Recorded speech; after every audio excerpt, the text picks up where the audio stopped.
established professional bloggers and nail down those features. And it's not going to happen, guys. Been at this game for a little bit. I didn't start landing features on popular blogs, on world famous blogs until, there we go, a few years of my blogging career. And really, ultimately, it wasn't until I really got serious about it. It wasn't until I really put in the time and the effort and the energy to do this gig the right way. Interesting background. Well, we'll leave it. Why not?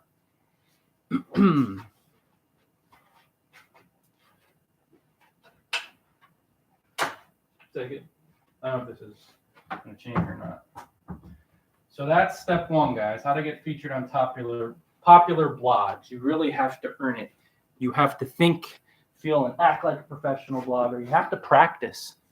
Because getting featured on a popular blog is no different than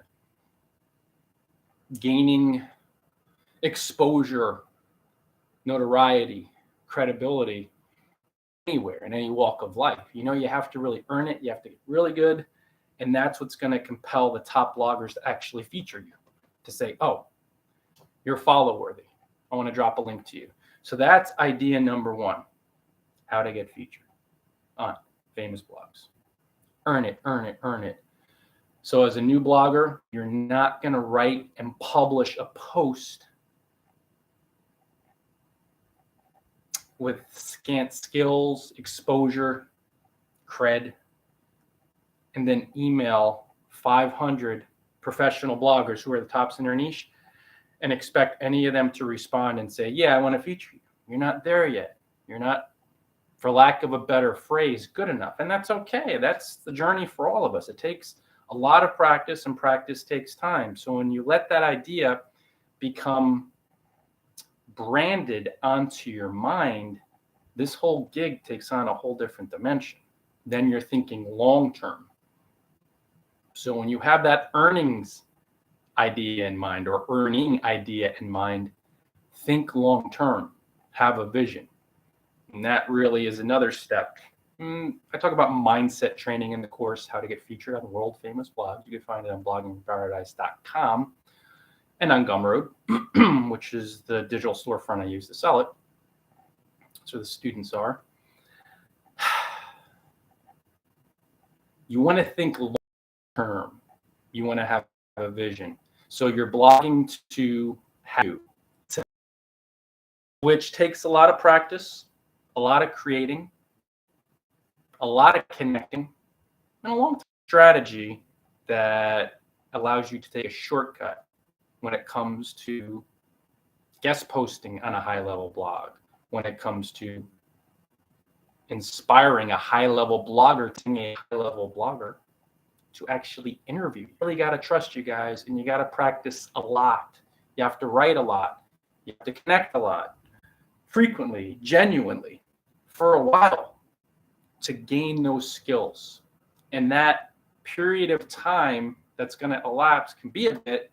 So as that period of time is elapsing, the only thing that will keep you blogging, in addition to blogging mainly for fun, so the work is the reward, and all the other stuff like traffic and money, features on famous blogs, they feel like extras or bonuses or icing on the cake. Having a vision, a long-term vision for your blog. So you'll say, okay, I'm starting now. I'm new to this gig. I do know myself, but I want to go full time because I want to feel the fun and freedom of circling the globe. Works for quite a few bloggers out there, and it's going to be different. The reason why for all bloggers, because we see people in a blog to open a tidy passive income stream for them, for their family. That could be your reason why, which inspires you to adopt as an outlet to keep it amateur, to not even monetize your blog. That's fine.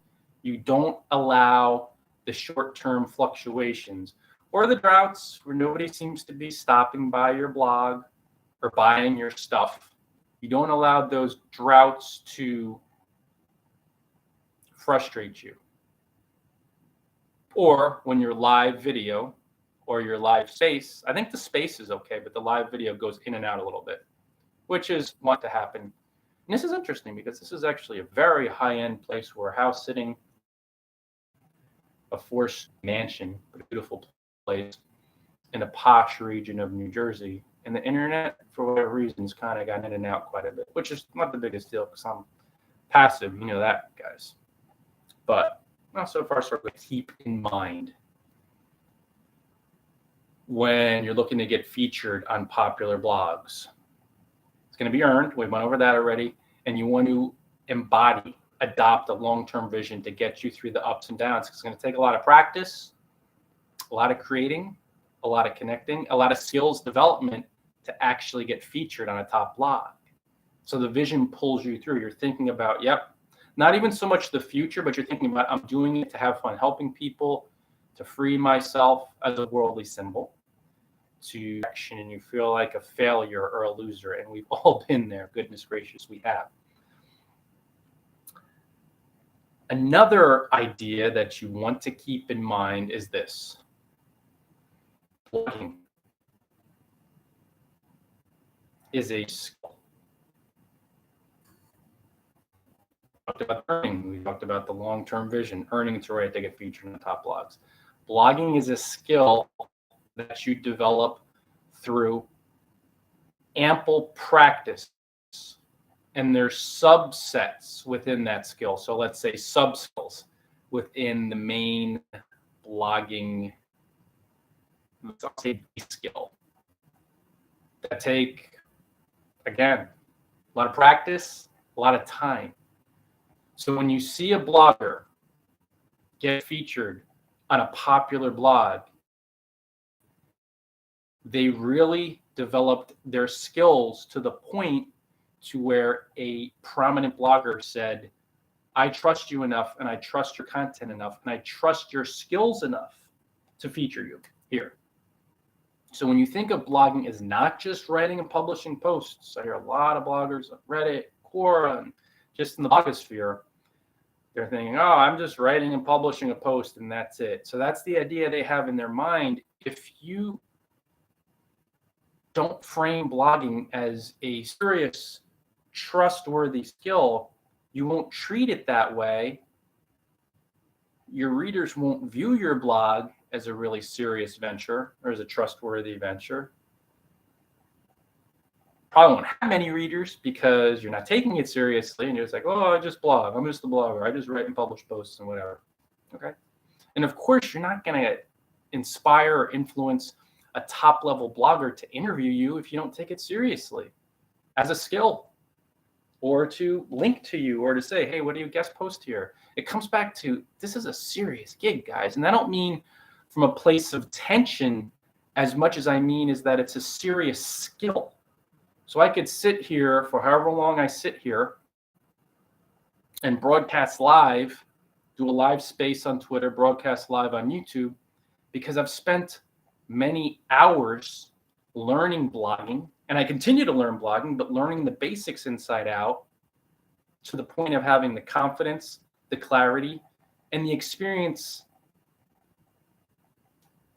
enough, ample experience enough to where this is all in my head. But when you see someone, you're like, oh, it's all in your head. You're not working off of cue cards or looking to notes, or, and when I'm looking down, I'm looking for you YouTube heads. I'm looking down at my phone to make sure that I keep yelling at the space because I'm doing a Twitter space as well. It took a long time, a lot of work actually, a lot of practice to get to this point because I treated blogging like a serious skill. It was never something passive as in, oh, I'm just writing and publishing a post. No. If you view yourself as someone who's not a serious blogger, you never will be a serious blogger because everything is in your